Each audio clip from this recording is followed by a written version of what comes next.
మన పెళ్లిళ్ళ ఖర్చు ఎంతో తెలిస్తే ముఖేష్ అంబానీ తన కూతురు ఈషా అంబానీ అనంత్ పిరమల్ వివాహం కోసం 700 కోట్లకు పైగా ఖర్చు పెట్టినట్లు సమాచారం. భారత్లోని అత్యంత ఖరీదైన వివాహ వేడుకల్లో ఒకటిగా నిలిచింది. రిలయన్స్ ఇండస్ట్రీస్ అధినేత ముఖేష్ అంబానీ రెండో కుమారుడు అనంత్ అంబానీ, పారిశ్రామికవేత్త వీరేన్ మర్చెంట్ కుమార్తె రాధికా మర్చెంట్ల మొదటి ప్రీ వెడ్డింగ్ కు 1260 కోట్లు, రెండో ప్రీ వెడ్డింగ్ కు 7500 కోట్లు ఖర్చు చేయగా జూలై 12న ముంబైలో జరగబోయే వివాహానికి దాదాపుగా 1000 కోట్లకు పైగానే ఖర్చు చేయనున్నట్లు సమాచారం. భారతీయ సమాజంలో వివాహానికి అత్యంత ప్రాధాన్యత ఇస్తున్నారని, పేద ధనిక తేడా లేకుండా అప్పు చేసైనా ఆస్తులు అమ్మైనా ఖర్చుకు మాత్రం వెనకాడడం లేదని జెఫరీస్ అనే ఒక క్యాపిటల్ మార్కెట్ సంస్థ చేసిన అధ్యయనంలో వెల్లడైంది. పిల్లలు చదువుకున్న వివాహాల మీద రెండింతలు ఖర్చు చేస్తున్నట్లుగా నివేదిక వెల్లడించింది.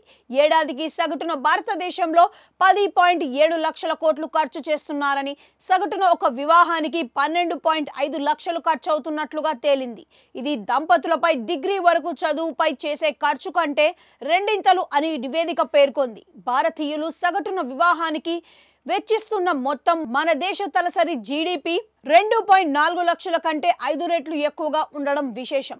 దేశంలో సగటున ఒక కుటుంబ వార్షిక ఆదాయం 4 లక్షల కంటే 3 రెట్లు ఎక్కువగా కావడం గమనార్హం. దేశంలో అమ్ముడవుతున్న మొత్తం ఆభరణాల్లో వివాహ ఆభరణాల వాటా 50%, మొత్తం వస్త్రాల అమ్మకాల్లో వివాహ వస్త్రాల వాటా 10% ఉంటుందని అధ్యయనంలో వెల్లడైంది.